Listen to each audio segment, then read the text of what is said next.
Há 115 anos, carregamos o orgulho de sermos brasileiros e o compromisso com a excelência.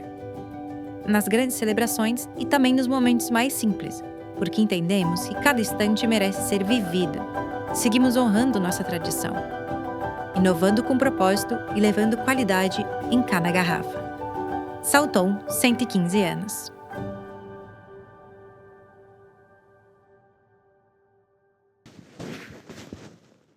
Boa noite, sejam todos muito bem-vindos ao terceiro episódio da quarta temporada de Herança e Legado. Nesse episódio, nós estamos aqui para falar sobre um tema que a gente gosta muito de falar no dia a dia da Faz Capital e da AMB, sobre internacionalização dos patrimônios das famílias. Tá? Então, a gente vai falar bastante sobre a locação de patrimônio e gestão patrimonial no Brasil e no exterior, da globalização do patrimônio das famílias. Para isso, eu trouxe aqui hoje meu amigo Henrique Silveira, diretor de soluções offshore da Valtier Consulting. Obrigado, Henrique, por ter aceitado o nosso convite aí. Muito obrigado, muito obrigado. Maravilha. E tenho aqui também o Fernando Barbieri, o Wealth Planner e sócio da Dynamis Advisors. Seja muito bem-vindo, Fernando. Muito obrigado, prazer. Obrigado pelo convite. Maravilha.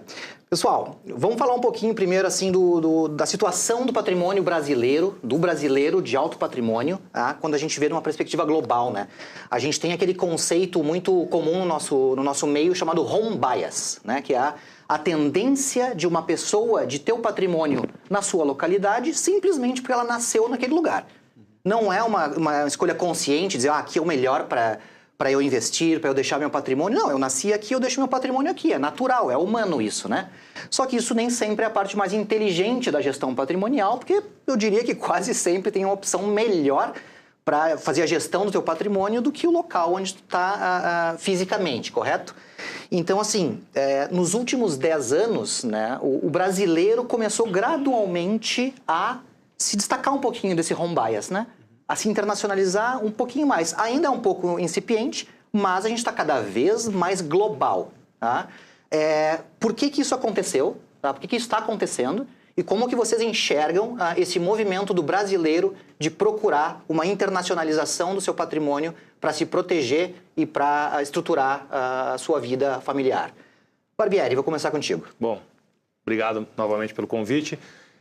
Existe uma questão cultural, né? Culturalmente o brasileiro ele não tem essa característica de investir no exterior. Não tem. Isso é fato, né?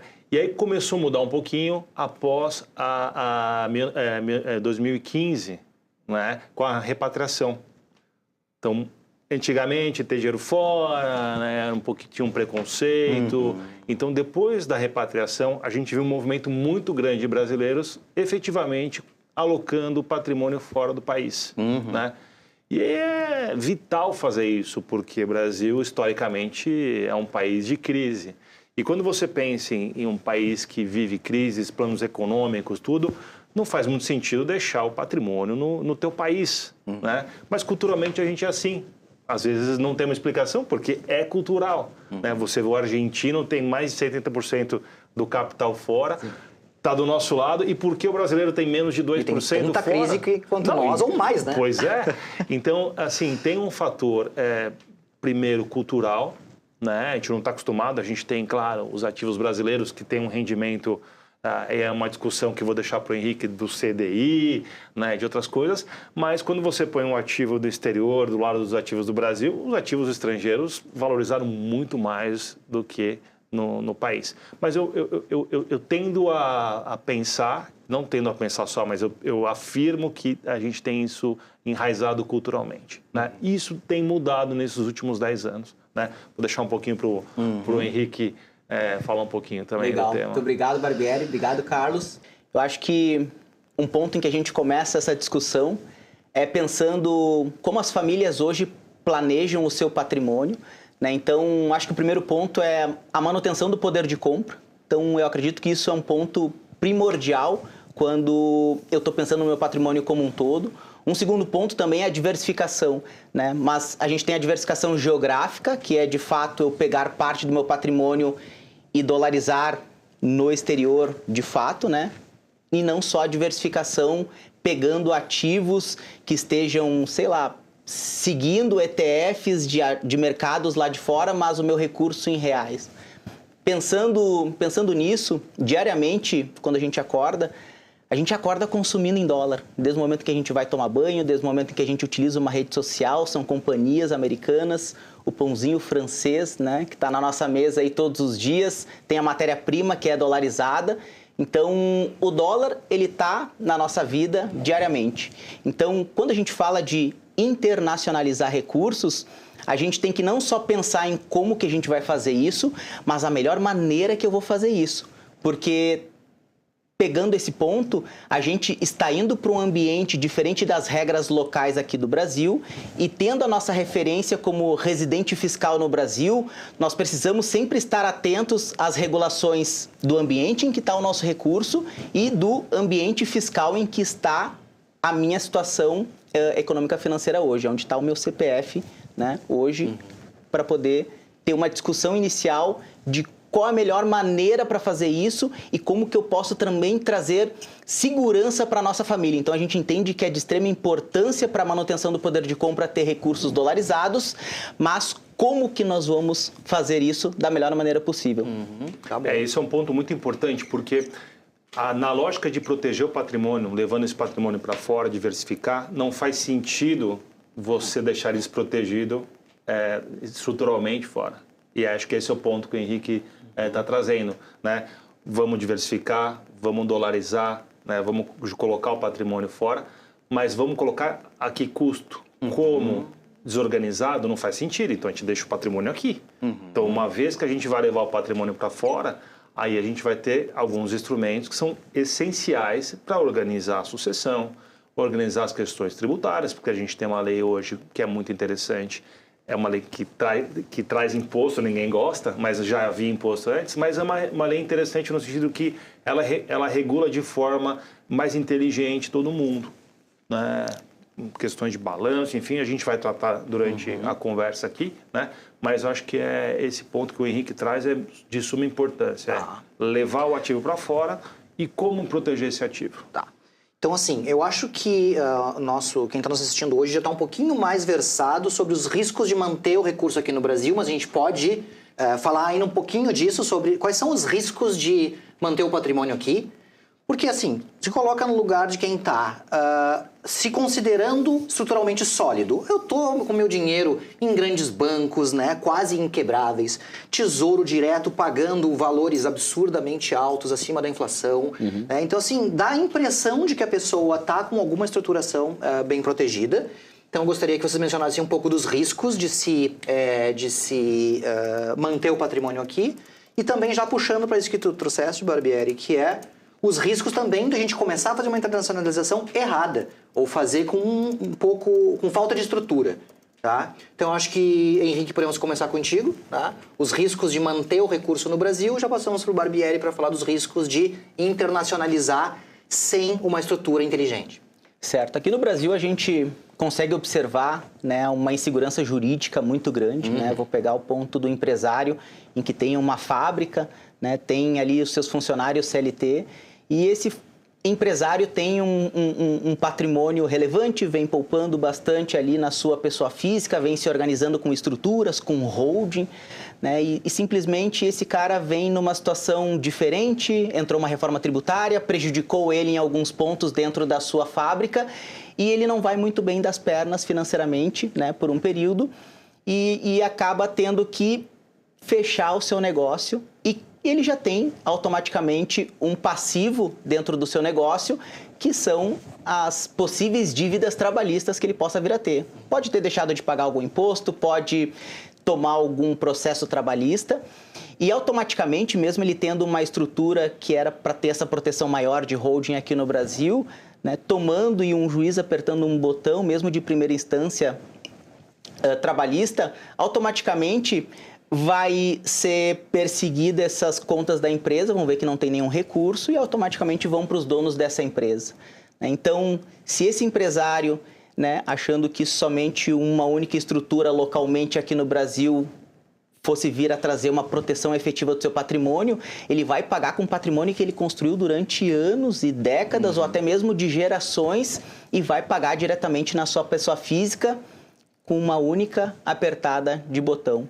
Então, quando a gente fala de internacionalizar recursos, a gente também pode pensar em proteção e blindagem de parte desse patrimônio. A gente vive no Brasil, a maior parte do nosso patrimônio vai estar aqui em reais, né, no Brasil, mas existem formas em que a gente pode planejar isso ao longo do tempo para que esse patrimônio ele possa ser transformado num legado mesmo, que ele possa passar de gerações em gerações com o mínimo de impacto financeiro e também pegando as questões de risco aqui no Brasil. Nos últimos 2 anos, todos os meses, o governo vem batendo recorde de arrecadação e todos os meses o governo vem entrando no cheque especial. Então, isso é uma preocupação que a gente tem que levar em conta, porque se o governo vem consumindo todo o recorde de arrecadação que ele tem, automaticamente vão ser criados novos impostos para que possa ser cobrido esse cheque especial, né? Não é só mas pode imprimir dinheiro. Não é só isso, a gente já entra num outro ponto também economicamente, de inflação e tudo mais, mas nem vou entrar nesse ponto específico. Pensando nisso, a reforma tributária, que já é uma realidade, ela já começou, já é uma realidade, tem que pensar no D0, em como eu vou proteger o meu negócio, em como eu vou me proteger, mas muitas pessoas podem também dizer, mas eu não tenho empresa, né? Mas eu tenho patrimônio, então tu tem que pensar nisso. Qual que vai ser o custo de sucessão da minha família em relação ao meu patrimônio? Né? O que vai acontecer? Tem algo que eu possa fazer agora? E a resposta é sim. Né? A gente vai falar um pouquinho, mas a resposta é sim. Tem algumas ferramentas que a gente pode já ir trabalhando, porque tudo que é planejado sai barato. Então, eu acho que essa é um pontinho de colaboração aí para a gente já começar essa discussão. Eu sempre, como planejador financeiro, foco bastante na preocupação da dilapidação de patrimônio na sucessão, né? Quando ela é feita puramente no Brasil. Né? Então, mesmo com um patrimônio nacionalizado, o patrimônio nacionalizado ele costuma ter um custo estratosférico, né, de transmissão, além de toda a morosidade, né, e da perda patrimonial relevante, né? E algumas estruturações que a gente consegue fazer com relativa facilidade no exterior, né, mitigam todos os aspectos praticamente que incluem o prazo de conclusão de uma transmissão, né, e a diminuição do custo que às vezes passa de 20%, 30%, 40% do patrimônio dilapidado numa transmissão para, às vezes, 0 ou 2, 3, 4, 5% do patrimônio, né? Então, perfeito. Isso é uma preocupação que a gente sempre tem quando considera, né, mesmo quem tem patrimônio no Brasil, de considerar a internacionalização para economizar na transmissão. E aí, Barbieri, queria te ouvir também com relação àquilo que você mencionou ali brevemente sobre, né, já que o brasileiro está despertando para isso, né, naturalmente não conhece ainda bem os instrumentos, né, muitos dos instrumentos que a gente utiliza para internacionalização, eles não existem no Brasil, obviamente, né, o instrumento jurídico não existe. Então, não só a gente vai estar buscando outra jurisdição, mas um produto financeiro ou um produto jurídico, tá, que ele nunca ouviu falar. Não existe, né? A exemplo é a saber trusts, fundações, trust revogável e irrevogável, LLCs, né, as limitadas nos Estados Unidos. Então, fala um pouquinho pra gente aí dos riscos, né, de dar esses primeiros passos capengas, esses primeiros passos um pouco sem planejamento. Perfeito. Eu vou pegar um pouquinho do que você estava falando no final, que me chamou a atenção, que é exatamente a proteção para o legado, né? Então, a principal forma de se perder o patrimônio nas transmissões é exatamente a falta de organização. Então, você não ter, o que o Henrique falou, você não ter a organização patrimonial da família, de como vai ser sucedido, já é o primeiro passo para a perda de valor patrimonial, né? O segundo passo, né, é você não ter o instrumento correto ou mais adequado. E aí, nisso que você falou por que a gente faz a sucessão fora muitas vezes? Porque a gente tem instrumentos que não são do direito latino-romano, que é o direito brasileiro, né?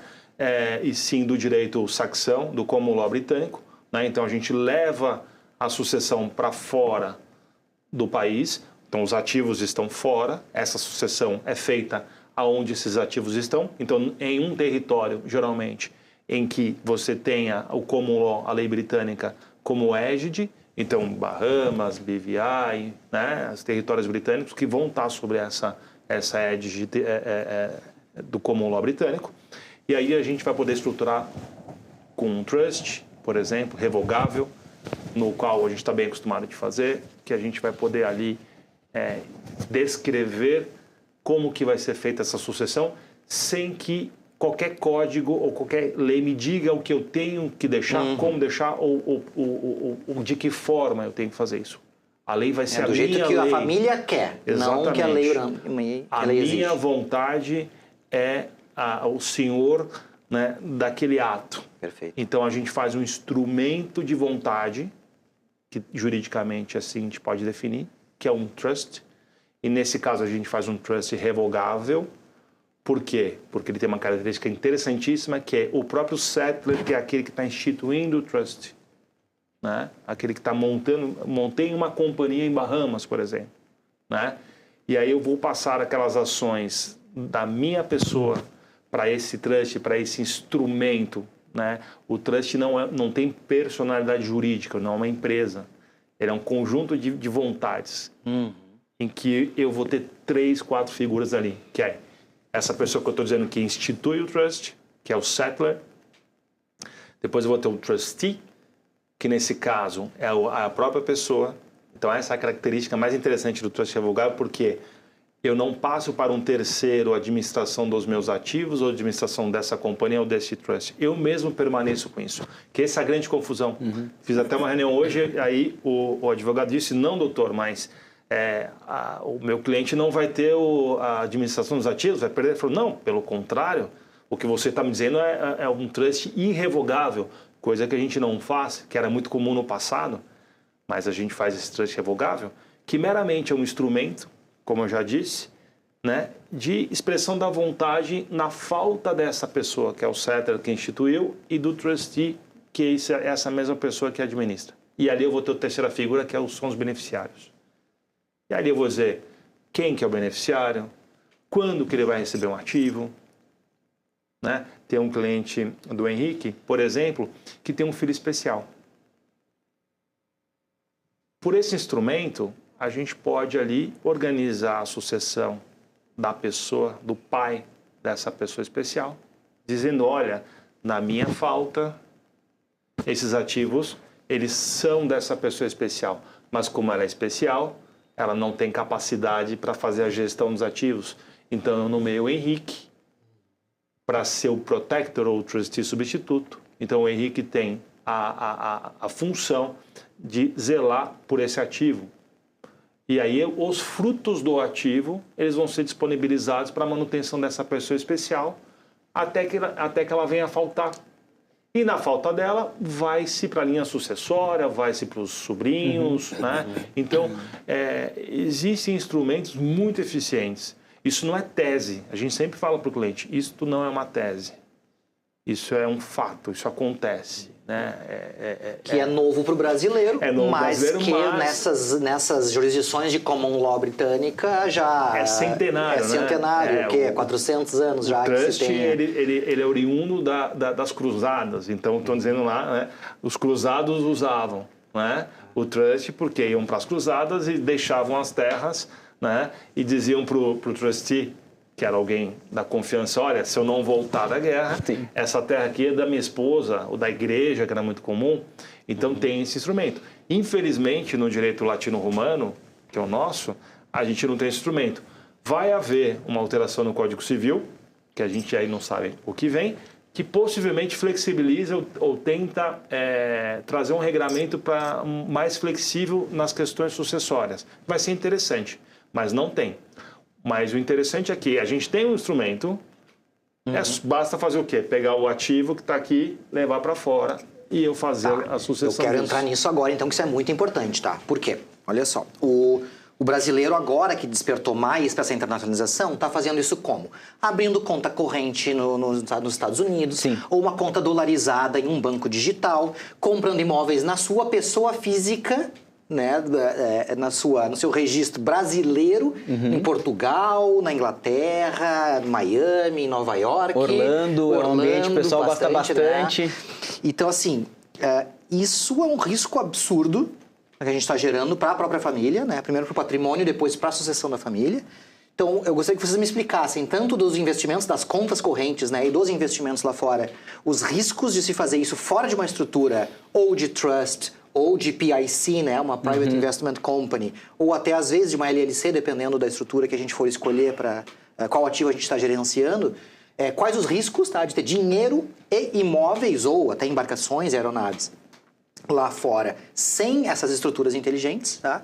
E como que a gente resolve esse problema se alguém que está nos assistindo já tenha dado esse passo um pouco torto. Legal. Eu vou puxar o gancho ali do que o Barbieri estava comentando sobre a questão do trust e dando sequência também nesse ponto que é muito importante e é a nossa realidade hoje. É como os clientes chegam até nós, é como a gente ajusta algo que já tenha, né? Então, finalizando também ali a parte do trust, né? Nesse contrato de vontades, né, um ponto que eu sempre trago, por mais que ele não tenha personalidade jurídica, ele não deixa de ser um arranjo, né, que te organiza juridicamente, né, questões sucessórias. Então, um arranjo jurídico de trust vai fazer com que tu possa evitar as dores de cabeça que eu vou te trazer agora na sequência. E depois também, agora recente, da nossa Lei 14754, de dezembro de 23, também da normativa da Receita 2180, de meados de 24, muitas famílias já tinham algum tipo de estrutura e que no meio do caminho não foi atualizada e que hoje elas se encontram com um risco jurídico na questão sucessória. Isso está sendo muito comum, de não atualizar frente à nossa nova regulação o que eu tinha lá atrás. Eram estruturas úteis quando foram criadas, Isso. Agora com as e mudanças até mesmo já estão fracas. foram criadas pelo meio do caminho. Então vou falar uma boa parte, depois o Barbieri, gosto até de brincar isso com ele, né? Ele tem mais de 30 anos de experiência nesse tipo de trabalho com Global Tax, com tributação internacional. Não é de idade. Não é de idade, 30 anos de experiência. Sempre fala isso. Então, nós fazemos muitas reuniões com as famílias juntos, então eu gosto sempre de fazer essa brincadeira com ele, porque na prática, Carlos, o que a gente encontra são famílias que tem uma vontade de ter o tijolo, mas no exterior. Então, um corretor lá de fora recomenda que faça a abertura de uma LLC e essa pessoa entende que só ter essa empresa limitada, uma limitada nos Estados Unidos, né? Uma limitada nos Estados Unidos, e eu sendo sócio na minha pessoa física dessa empresa limitada lá fora, que eu vá trazer proteção integral em relação aos bens americanos, aos ativos americanos que eu tenho dentro dessa companhia. Para não residentes fiscais nos Estados Unidos, existe uma regrinha tributária que se chama State Tax, que é uma tabelinha progressiva e que tem uma isenção muito baixa. A isenção que ela dá para uma pessoa física ou para uma pessoa dona de uma companhia nos Estados Unidos é de $60 mil. Tudo que é excedente a isso, ela tem essa tabelinha progressiva que vai rapidamente de 18% a 40%. Então, tenho lá 2 imóveis dentro de uma LLC, que também é um erro muito comum, né, dessas pessoas que se planejaram nesse formato. Tenho lá 2 imóveis lá dentro. Esses imóveis superam o valor de 500, de $600 mil, bem comum, né? 300, Fácil. $400 mil um imóvel. E aí essa pessoa entende que está 100% organizada. Venho a faltar, o que acontece com esse patrimônio? Simplesmente a família não consegue acessar diretamente esses bens. Ela tem que fazer essa abertura de inventário, esse probate, vai ter que contratar um advogado no ambiente americano, a OAB do Brasil não vai funcionar lá, então já parte de um custo aí de $50 mil aproximadamente para contratar um americano para fazer a abertura desse inventário. Para abertura, né? Para abertura. Tá bom. Vou ter que pagar esse imposto antes de acessar o imóvel, então não posso pedir para um juiz de lá, bota para vender o imóvel, a diferença manda para cá, né? Vamos fazer o câmbio. Não é assim que funciona. Então, essa família vai ter que ter recursos disponíveis e líquidos na abertura de inventário aqui do Brasil para fazer o pagamento desse imposto e desse profissional lá nos Estados Unidos. Então, isso também é um processo moroso e simplesmente pelo fato de eu ter organizado a minha estrutura somente até um certo ponto e não ter me atualizado frente às novas legislações e regulações. Então, o que eu estou trazendo é que, para não residentes fiscais nos Estados Unidos, existe um limite de isenção que é de $60 mil. E a partir disso, tem uma tabelinha progressiva de 18% a 40%, extremamente agressiva. Para imóveis e dinheiro. Imóveis e dinheiro. Patrimônio em geral. Então, acontece e é importante dolarizar o patrimônio. Então, a gente está falando aqui, dolarize o seu patrimônio, né? O pessoal vai lá, pega um aplicativo, né? Pá, manda $1 milhão para fora, estou protegido. Né? Não, eu criei um problema maior ainda, financeiro, para minha família, né? Não vou estar aqui para ajudar a resolver. Então, é importante sempre ter um profissional ao lado para poder organizar esse wealth planning, poder trazer as melhores e traçar as melhores estratégias, e tem soluções simples, né, para a gente fazer isso. Lógico que existe custo para poder ter essa estrutura, mas eu evito uma dor de cabeça gigantesca no momento em que eu vou fazer a sucessão dos meus ativos. Então, eu protegi meu patrimônio, dolarizei meu patrimônio, tenho recursos financeiros, tenho recursos imobilizados lá fora, montei uma estrutura sofisticada. Existem clientes também que não têm o interesse de ter o seu ativo imobilizado, então existem estruturas que a gente tem a ferramenta de acesso, que é uma estrutura de Investment Trust, né? Então, basicamente, eu vou deter ali dentro dessa estrutura de Trust somente ativos financeiros. O custo para isso é infinitamente menor do que um fundo multimercado aqui no Brasil, que tem um custo de 2% ao ano de taxa de administração, mais performance, mas nem vou entrar nessa parte de performance, pegando somente a parte de taxa de administração. Então, a média de custo lá fica em torno de 1% para ter uma estrutura de Investment Trust, com toda a proteção e organização sucessória, mas eu vou passar a bola aqui para o Barbieri também, para ele poder colaborar. E a gente não só entende isso como informações ou textos e questões teóricas. Na prática, não só pela experiência prática do Barbieri, mas pela minha experiência prática também, a gente tem uma quantidade muito grande de clientes e a gente já passou por inúmeras situações em que, na prática, a gente sabe exatamente como funciona, tendo toda a organização de planejamento financeiro, e como não funciona, porque os clientes também nos procuram para ajudar nessa questão sucessória, quando eu não fiz de forma organizada o meu planejamento lá no exterior. Perfeito. Então, Barbieri. Pois é, Barbieri. Daí, então, para completar o que o Henrique falou, como que nesse caso, né, da sucessão através de uma LLC que ficou um pouco capenga ali, né, não vai estar blindado o patrimônio da família, como que a gente poderia solucionar essa questão, assim, né, em linhas gerais, porque a gente não pode entrar, assim, muito a fundo, porque é caso a caso, né? Sim. Mas, assim, que estrutura solucionaria, né, essa questão da sucessão dos imóveis, assim, e até, inclusive, às vezes, sem pagar nada, né? Ou pagando um valorzinho administrativo, né?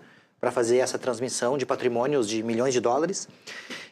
E uma dúvida que eu acho que muita gente tem, eu gostaria de estender para ti, isso não entra em conflito com a lei brasileira? Isso não vai ter algum tipo de treta aqui com o Estado brasileiro? Boa pergunta. Eu vou falar uma frase, vou soltar uma bomba e depois né? Gostamos. Assim, né?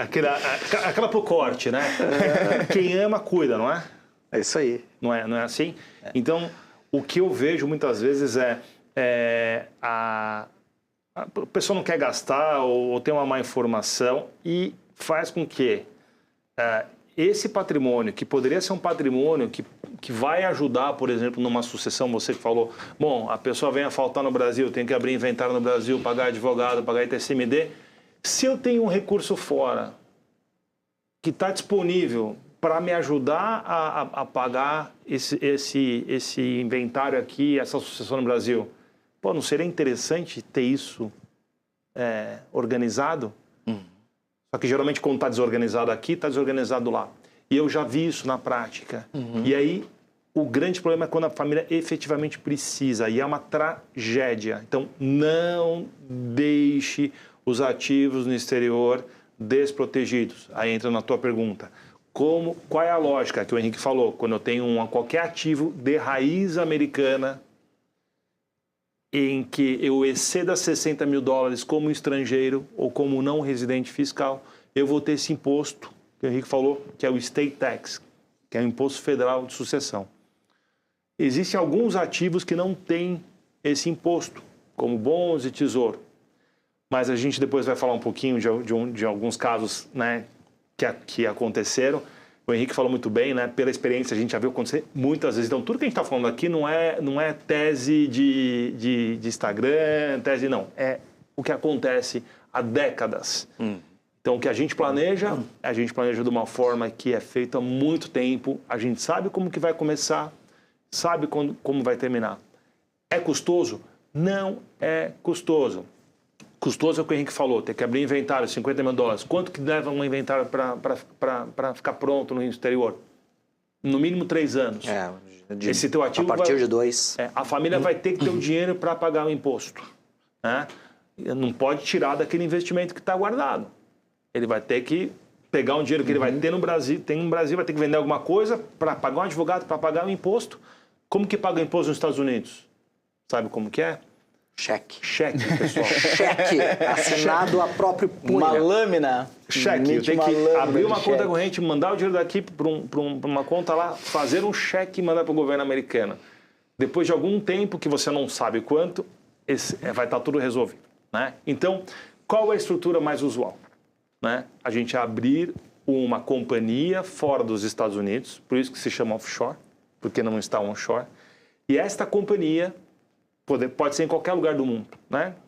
Ela passa a deter os ativos americanos. Então, o imóvel, a companhia americana, porque um grande erro é você comprar um imóvel em uma companhia americana. Você tem uma companhia americana e compra um imóvel. Ah, eu estou protegido do State Tax? Não, pessoal, não, porque você tem as cotas de uma companhia. Ah, mas eu coloquei meus filhos. Eu digo, tá, e? E daí? E se seu filho morrer? As pessoas sempre pensam na sucessão de forma lógica. Ordenada. Ordenada. A gente sempre conversa com os clientes sobre isso. Bom, quem disse que você vai morrer primeiro que seu filho? E se seu filho morrer? E se ele for casado? A esposa é sucessora? E você vai ter um sócio? E seus netos? Então, assim, organizar a sucessão é um ato de amor. Muitas vezes eu me acho muito mais um advogado de família do que de um advogado tributarista. Isso me deixa muito feliz. Eu tenho prazer em ajudar as famílias. Porque no final, como Wealth Planner, a gente no MFO e tal, a nossa função é cuidar da família. Eu venho de uma família que cuida famílias há mais de 70 anos. Meu tio-avô cuidou dos Matarazzo. Meu pai tem um escritório há 47 anos de contabilidade que cuida de algumas ainda famílias lá que vieram. Né? Tem uns guris lá que não são mais guris, são avós hoje. Os pais morreram. O pai morreu quando eles tinham 17 anos. E até hoje eles são clientes lá. Então, é bonito você ver as gerações, né, passando, você cuidando das gerações. É isso que a gente faz. E não tem segredo. A gente faz isso de uma forma objetiva, simples, menos custosa para o cliente. Porque a gente sabe que o cliente vai indicar a gente, vai ficar por muito tempo. Então, essas estruturas offshores passam a deter esses ativos americanos. A empresa não morre, né, pessoal?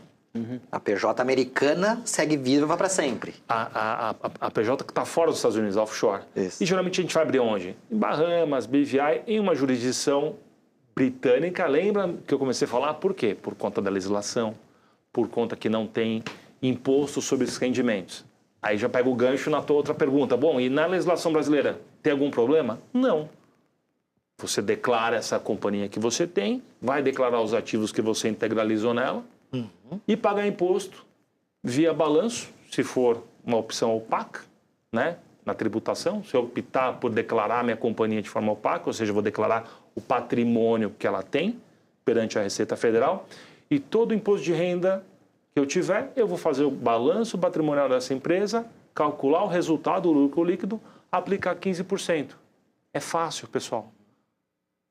Não tem mistério. Não tem mistério. Mas é um mistério, por incrível que pareça. Eu não sei por quê, mas é um mistério. A gente vê as pessoas se confundem.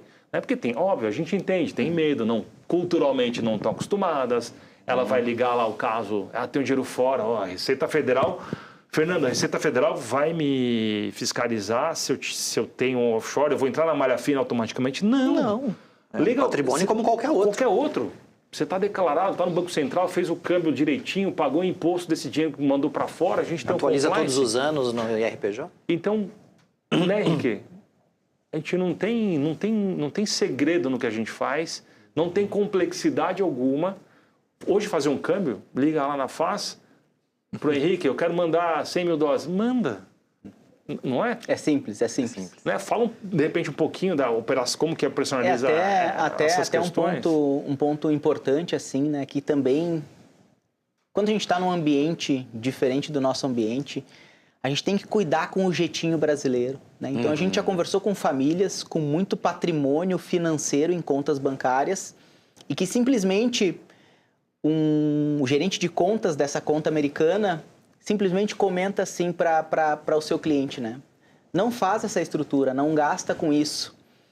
A gente deixa assinado uma wire transfer, então, caso aconteça algo contigo, a gente faz a transferência do saldo em conta, né, para outra pessoa que tu já deixa autorizada aqui.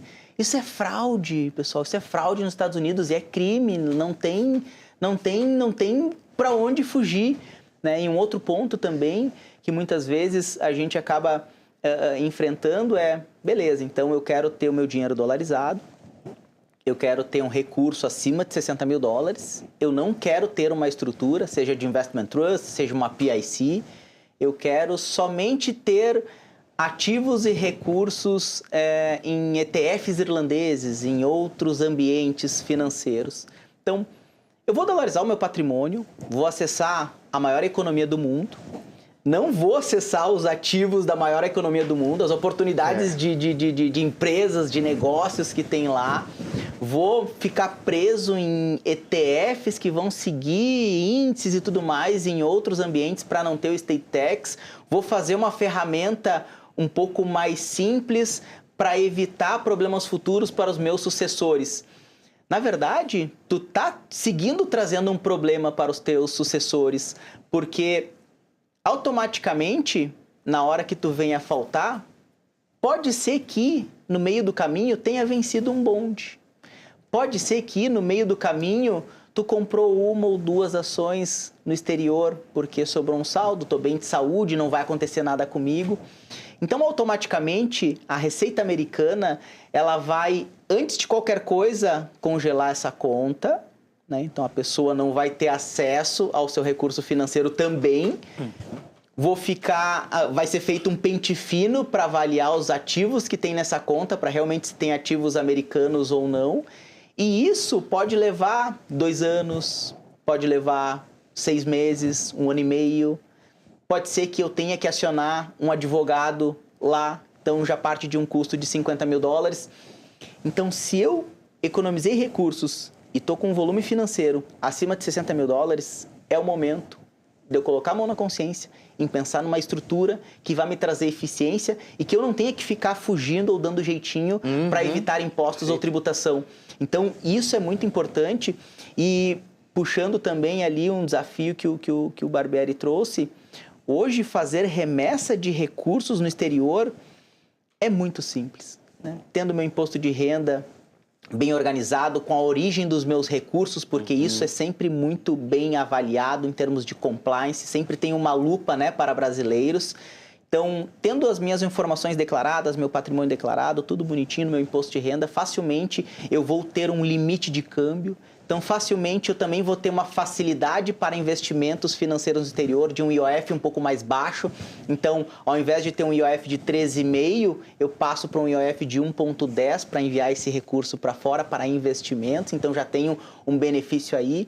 Junto conosco lá na FAS, né, a gente não vai fazer recurso financeiro com câmbio, não vou sangar o cliente no spread do câmbio. Então, a gente tem parceiros, bancos parceiros, em que a gente consegue trazer um custo muito enxuto para o nosso cliente, porque a gente faz gestão de patrimônio. Eu quero que o meu cliente tenha a maior quantidade de recursos financeiros lá fora. Então, eu quero trazer para ele o menor custo de câmbio possível, porque ele vai ter mais ativos, mais recursos financeiros para eu fazer a gestão. Perfeito. Então, é sempre pensando no lado do cliente. Então, quando o cliente senta junto conosco, eu automaticamente não estou aqui na tua frente, eu sento do teu lado e a gente vai traçar estratégias para fazer o que é melhor para ti e para tua família. Porque o que for melhor para ti vai ser melhor para mim também. Então, isso é uma premissa de trabalho da FAS desde o começo. Então, desde o início, desde os sócios que iniciaram o negócio, sempre foi assim. É sempre cuidar daquela família, sempre cuidar daquele cliente. E também, quando investe no exterior, qual que é a melhor maneira, qual que é o menor custo, qual que é o melhor formato.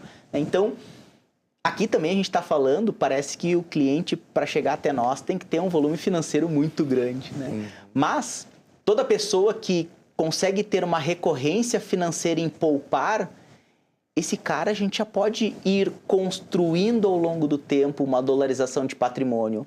Então a gente vai pegar várias cotações de dólar, a gente vai fazer um custo de câmbio ao longo do tempo. Então, por mais que saiu um estudo recente da FGV em que uma família deve ter de largada pelo menos de 15% a 25% do seu patrimônio dolarizado. Então, pegando esse gancho de ter até 30% do patrimônio dolarizado, tenho 10 milhões de reais, tenho 1 milhão de reais, já vou pegar automaticamente 300 mil reais e vou dolarizar numa vez só? Vamos construir. A gente não precisa mandar tudo numa única vez. Vamos construir Começa com momentos. 2%, 3%, Isso. 5%, Então, 10%. quando a gente fala de ter um patrimônio fixo, né, do patrimônio financeiro total dolarizado, não é que no D0 eu tenho que fazer isso, mas a gente vai construir, até porque o patrimônio ele é construindo ao longo do tempo, porque aqui a gente nunca vai enriquecer um cliente. O que a gente faz é proteger o dinheiro do cliente e entregar um retorno acima da inflação. Esse é o nosso trabalho. Potencializar a riqueza, que ele já gerou. Quem vai enriquecer é o próprio cliente com o seu negócio, com a recorrência em poupar. É ele que vai construir essa riqueza. E a gente, como profissionais, como planejadores financeiros, a gente vai simplesmente cuidar desse patrimônio e entregar um retorno acima da inflação, potencializando, organização da sucessão, fazendo com que isso possa ser levado, construir um legado, de fato, de geração em geração. Então... Mencionou ali antes, achei muito interessante, né? A gente vê muitas soluções que tentam achar caminhos e descaminhos, assim, o jeitinho brasileiro, uma gambiarra ali, né? E a gente vê bastante, né? Várias soluções que o pessoal tenta implementar que às vezes são até mais complexas do que as que funcionam, né? E que vão acabar gerando um problema. Uma que aconteceu com a gente, mas vocês tiveram mais contato com isso, podem falar melhor do caso, né? Uma pessoa que tinha, se não me engano, 5 milhões de dólares, né, em bonds americanos, era isso? Essa é boa. E, bom, como bonds capa do state tax, né, não entra na tabela progressiva de tributação, ele achou, tô na maciota, tô tranquilo, né, meus 5 milhõezinhos ali vão cair redondo, né? Barbieri, qual é a treta de ter pensar numa solução tão simples assim e que não funciona? É interessante que o ser humano sempre acha que ele é mais esperto do que eu, tem uma vantagem do que o outro, né? Então, esse negócio de colocar no ETF, né? Então, eu deixo de gastar 3 mil dólares para gastar em taxa de administração no fundo 20 mil. Então, eu deixo de ganhar uma fortuna para não ter que pagar 3. Né? E paga muito mais que uma taxa de administração. Então, assim, não faz sentido. E isso está falando em um ano, imagina ao longo dos anos. Não, ao longo dos anos. Nossa, é surreal. dá uma fortuna. E aí esse caso é interessante, porque o cliente bateu o pé e o assessor financeiro também, que estava tudo certo. O cliente tem 5 milhões, né? Eu tenho tudo em bonds, eu estou protegido do state tax. A princípio, eu tô... Check. 10, cumpriu a regra. Então, me traz, vamos olhar, que eu quero ver, né? Tá tudo bem, né? Ok, então me traz. Bom, o cliente efetivamente tem 5 milhões. Legal. Check one. Mas, concorda que alguém tem 5, 1, 3, e não importa. O cliente recebeu cupom. Então, ele já tinha uma liquidez ali de uns 100 e poucos mil dólares. Cash. Certo?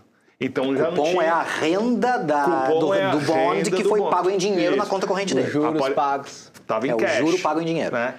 E o bond venceu. Então, cai mais dinheiro. Então, tinha ali uns 350 mil dólares em liquidez, porque recebeu o cupom e venceu um bond, né?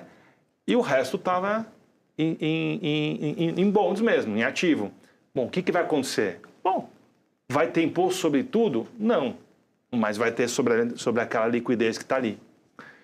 E o fato é que ele vai ter que pagar imposto, tudo bem, sobre aquele pedaço, só que todos os 5 milhões de dólares são travados, ficam travados e vão ao inventário. Vai ter acesso quando a isso?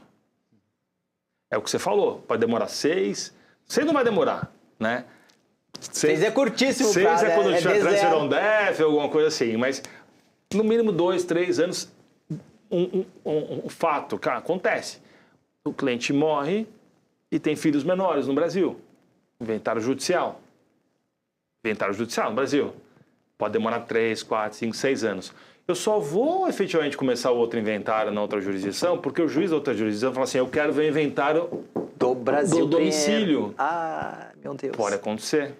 E outra, quem vai decidir sobre o inventário é um juiz de outra jurisdição. E se ele decide que vai para X, porque algum herdeiro entra na... Não sei, pode acontecer de tudo, gente, porque vai para judicial.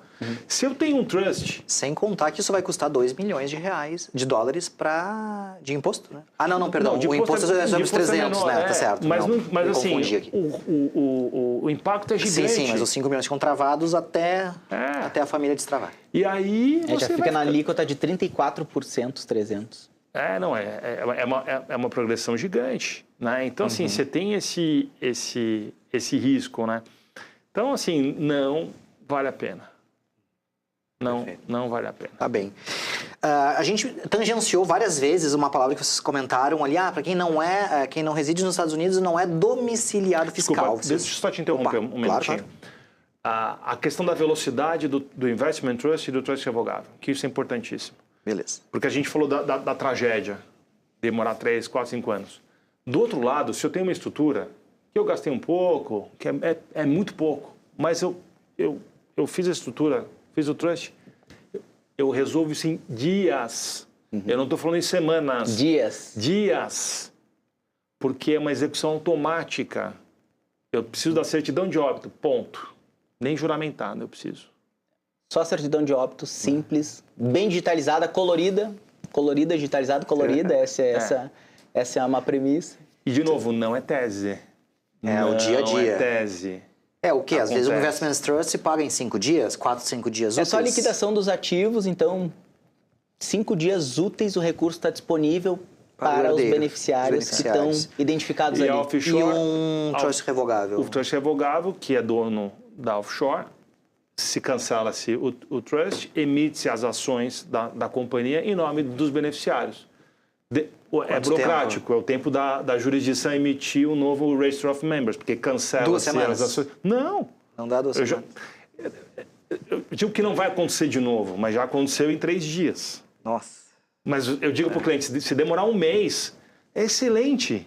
É o movimento mais rápido no Investment Trust que ocorreu. Foi o cliente ativou a conta, a estrutura dele na sexta-feira, e no final de semana teve uma tragédia. A gente recebeu, o advisor recebeu no final de semana o comunicado, já estava ativa a conta, e na segunda-feira a gente compartilhou o documento com a companhia, e no dia seguinte estava o recurso nos herdeiros já disponibilizados. No dia seguinte. Então, um dia útil. Nossa. Após a comunicação. Porque a beleza da estrutura... Porque não tinha nenhum ativo para isso, porque o recurso estava todo em cash. Não deu tempo nem de alocar. Era fazer uma wire, fazer uma TED. Isso, exatamente. E a beleza da instituição, da organização toda, é exatamente isso. É você dar celeridade. Porque se você não dá a celeridade ao processo, não existe o instrumento para aquela finalidade. Concorda? O business é esse. De você fazer investimento, proteger, mas também, quando acontecer alguma coisa, você dá celeridade ao processo.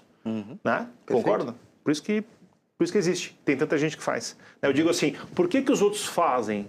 Por que quem tem dinheiro faz, quem tem menos dinheiro faz e quem tem pouco dinheiro faz? E só você não vai fazer por quê? Você achou um jeito lá que você ouviu de alguém, procurou no ChatGPT? Alguma coisa vai dar problema. Vai dar problema. Né? Então, acho que é um pouco isso. Rapaz, deixa eu tocar num ponto aqui que está muito em voga hoje em dia, que a gente já tangenciou na nossa conversa, e ainda tem muito desentendimento sobre a matéria, tá? Que é a questão do domicílio fiscal e da saída fiscal do Brasil. Tá? Aqui também tem muito mato a desbravar e muita treta para acontecer se o pessoal fizer por caminhos tortuosos, digamos assim, né? Então, Barbieri, explica para nós, então, assim, linhas gerais, rapidamente, o que é de verdade dar uma saída fiscal do Brasil e quais são as consequências práticas disso e, né, eu sei que a gente está falando de muito problema aqui, mas qual é o problema de fazer uma saída nas coxas, né? Aquela saída que a gente está vendo muito aqui, que é Eu dou a saída do papel, mas eu meio que fico. Ou eu dou um pulinho no Uruguai, no Paraguai, e depois eu volto. Mas quanto tempo tu ficou? 2 finais de semana? Não, tá tudo errado. Engraçado, é outro tema extremamente simples, né? Como a offshore, como né, o investment trust, mas as pessoas criam um negócio, né, que é básico, né? Para você ter os benefícios da saída fiscal, efetivamente você tem que ter saído fisicamente do território. Isso não quer dizer que você não possa vir para o território, né? Você pode passar alguns meses, tal, mas você não pode ter uma vida de residente. Isso significa que você não pode ter uma conta corrente de residente, um cartão de crédito de residente, recolher imposto como residente. Porque se dispõe que você, a partir do momento que você faz o comunicado de saída fiscal, você não é, o seu CPF, ele continua existindo, mas ele não está apto a recolher os impostos sobre determinados códigos de DARF. Então, eu tenho códigos específicos e tributação específica até mais baixa, como não residente, por exemplo, questão dos aluguéis, né? Mas eu tenho um código específico. E eu faço, o primeiro passo da saída fiscal é o comunicado da saída fiscal para quem? Para as fontes pagadoras. Porque como eu deixo de ser residente fiscal, quem é responsável pelo recolhimento do imposto é a fonte pagadora.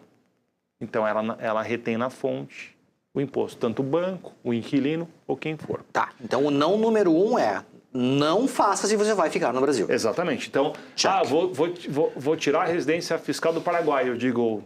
Tá, mas você quer pagar imposto para 2 países? Porque você tem que sair fiscalmente do Brasil. E aí parte do pressuposto que efetivamente eu saí do país. Aham. Mas beleza, eu quero ficar um pouco no Brasil porque tem minha família e tudo mais. Tá tudo bem, né? Tu pode vir para o Brasil, tu pode ficar um tempo aqui no Brasil, mas qual que é esse tempo?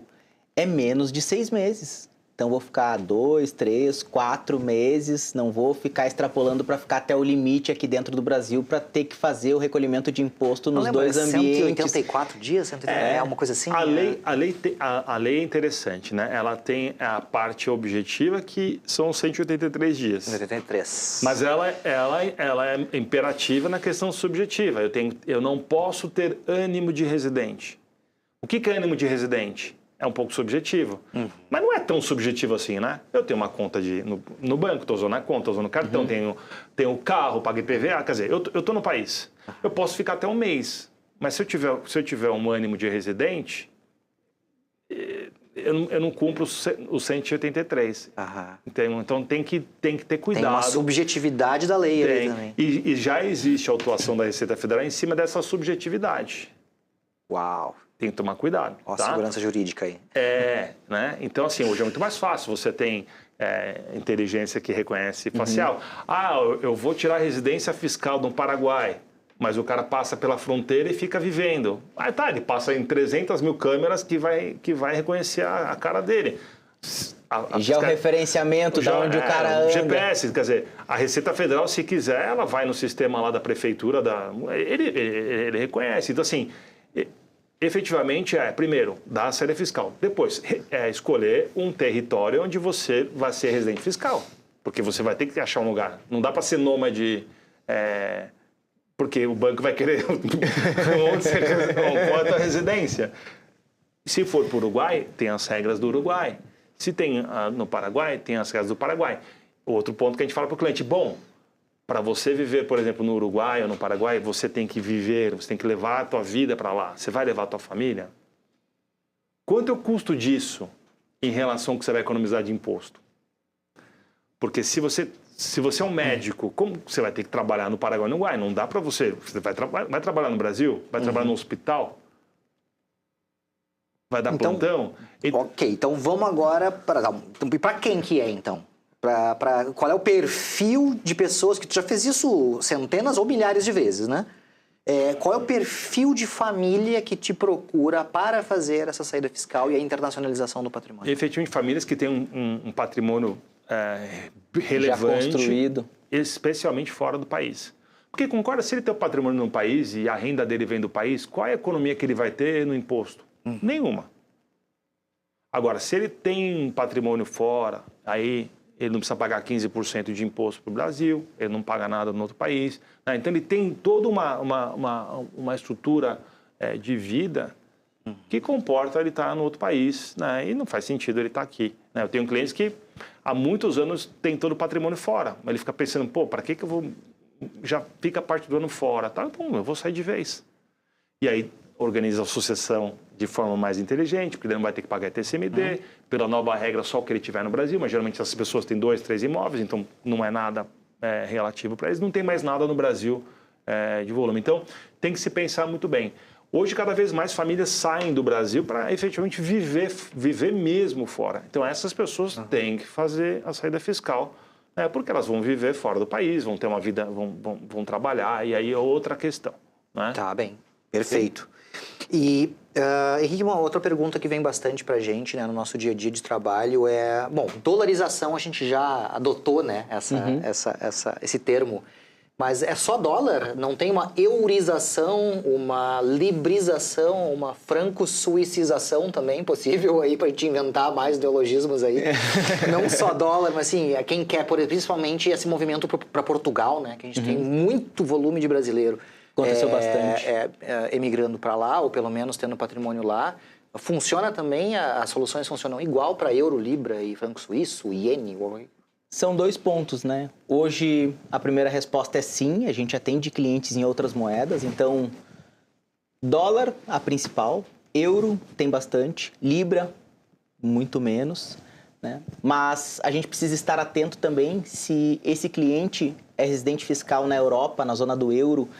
A zona caribenha já é cinzenta para as leis europeias. Então, existem estruturas em outros ambientes. Labuan, na Malásia, já aceita melhor para quem é residente na zona do euro. Mas entender, principalmente, qual é o objetivo dessa família. Porque, sendo muito sincero, a gente tem sempre a preferência pelo dólar, não só pela fortaleza que ele tem e o fato dele não perder a sua hegemonia no curto prazo, médio prazo, longo prazo. Nossos filhos não vão ver essa fraqueza de dólar que algumas teses de internet acabam vindo à tona aí. Mas a gente traz isso para o nosso cliente. Eu vou viver em euro, eu posso acessar ativos em euro, mas eu vou ter uma quantidade de acesso a mercado muito menor do que se eu acessar em bancos e ativos americanos. Eu vou conseguir trabalhar uma carteira geradora de renda muito melhor na zona americana do que, propriamente dito, na zona do euro. Então, pensando em geração de renda, a gente vai gerar renda convertendo de dólar para euro e de euro para dólar, mas a moeda principal vai ser o dólar. Então, perfeito. A gente consegue trabalhar, que é algo que na Argentina tem muito isso, mas para brasileiros isso é novidade, que são estruturas de investimento multimoedas. Então, numa estrutura de investment trust, no D0, eu já consigo acessar as 3 moedas. Então, se tem uma oportunidade de um bond, de um Deutsche Bank na Europa para acessar em euro, eu converto de dólar para euro e faço alocação nesse bond e vou ter o benefício desses cupons em euro. Se eu tenho uma oportunidade muito legal em libra de uma alocação, eu converto de dólar ou de euro para libra e faço alocação nesse ativo. Então, essas plataformas multimoedas, ela também não me limita em questão a mercado. Então, eu consigo acessar as 10 maiores bolsas do mundo. E hoje a gente atende clientes em mais de 40 países. Então, a gente se adaptou a esses ambientes, se adaptou a essas questões peculiares da onde está a tua residência fiscal, entender qual que é a melhor estrutura para poder trazer benefícios também, porque não é porque eu estou morando na Europa que eu não vou vir a faltar, né? Sim. Eu vou vir a faltar. E o que acontece com esse meu patrimônio? Porque eu já dei saída fiscal do Brasil. Então a gente busca entender também isso para sempre trazer uma solução de como que vai ser agora, de como que tu vai consumir o teu dinheiro e caso eu venha faltar, como que esses ativos, eles transferem para os meus sucessores em outro ambiente. Beleza. Então, rapazes, para encerrar, eu tenho 2 perguntas para vocês, tá? Daí fiquem à vontade para responder na ordem que quiserem. Tá? A primeira é, de forma prática, quem nos ouviu agora aqui, que está, né, já estava preocupado ou ficou preocupado, que a gente tocou em alguma ferida, né, estrutural ou patrimonial ali, né, o que as pessoas podem fazer de forma prática nos próximos 12 meses para se reestruturar ou se estruturar e deixar o patrimônio mais protegido, mais blindado e mais tranquilo? Essa é a minha primeira pergunta. E a segunda pergunta é como que vocês visualizam que as famílias de alto patrimônio brasileiras vão evoluir nos próximos 10 anos com relação à visão e à ação em cima do seu patrimônio. Tá. Legal. Com vocês. Vou começar, depois toco para o Barbieri fazer aí o fechamento. 12 meses é curto prazo. Eu acho que nesse curto prazo tem que revisitar o seu planejamento financeiro. Como eu estou hoje, o que eu penso, buscar um profissional, a gente olhar em conjunto, né, como que está o meu patrimônio como um todo, o que eu tenho de imobilizado, o que eu tenho de patrimônio financeiro, o que eu tenho ou onde estão os meus recursos e ativos no exterior, ou se tenho ou se não tenho, ou já tenho estrutura, já está tudo pronto. Por mais que eu tenha tudo organizado, teoricamente estou com tudo organizado, revisita. Pega a tua atual estrutura frente às novas regulações, às novas mudanças que a gente tem tributária aqui no nosso país e vê se está bem adequado às novas mudanças. Então, acho que no curto prazo é revisitar o planejamento financeiro para quem já tem patrimônio. Para quem está em construção de patrimônio, buscar desde o momento de zero profissionais que possam ajudar nessa construção desse planejamento financeiro. É tão mais fácil fazer durante a construção do que depois, Isso, né? Porque automaticamente construir de forma ordenada e organizada esse planejamento financeiro faz com que tu tenha uma eficiência em relação ao teu patrimônio muito maior. Porque desde o momento de zero, vou poupar por 30 anos, né? Então, eu vou desde o início tendo essa organização de poupança já colocando nas caixinhas corretas. Acontece muita coisa no meio do caminho? Acontece. Tenho que usar todo o meu dinheiro para uma questão específica. Fiquei sem o meu negócio, fiquei desempregado, então tenho as reservas, vou utilizando, mas tudo que é planejado sai barato. Eu acho que eu comentei isso antes, então no curto prazo eu acho que é isso. E olhando nesse médio e longo prazo, 10 anos para fora, cada vez mais a gente vai receber clientes que vão passar por problemas de questões sucessórias em que a gente vai, da melhor maneira possível, auxiliar esses clientes a fazer essa organização e esse ajuste e também trazer para os nossos atuais clientes ajustes necessários frente às novas mudanças. Então, eu acho que esses dois pontos são pontos em que eu traria assim, para responder essas duas perguntas. Ana, obrigado. E da minha parte, é até interessante, né? O dólar em 1900 era? 94? Não, $1 milhão sempre foi $1 milhão, né? 1940, $1 milhão sempre foi $1 milhão. 2010, $1 milhão sempre foi $1 milhão. Uhum. $1 milhão foi réis. Então, assim, o que eu quero dizer, o dólar, como você disse, ele vai ser sempre dólar e ainda tem muita coisa para acontecer. Então, a curto prazo, aproveitar o momento, né? Que é um momento de incerteza, porque agora tem eleição, tem guerra. Então, a gente viu essa oscilação. Então, as famílias começarem a pensar nesses 12 meses aqui em começar a levar esse patrimônio para fora. E aí, a gente está disponível para estruturar isso da forma mais correta possível, né? E na mesma lógica, pensando nos 10 anos, eu acho que esse mercado vai crescer muito, né? O Brasil, infelizmente, é um país muito pequeno no mercado global. Se eu for pensar em investimentos, a gente tem 1,2%, né? Alguma coisa assim.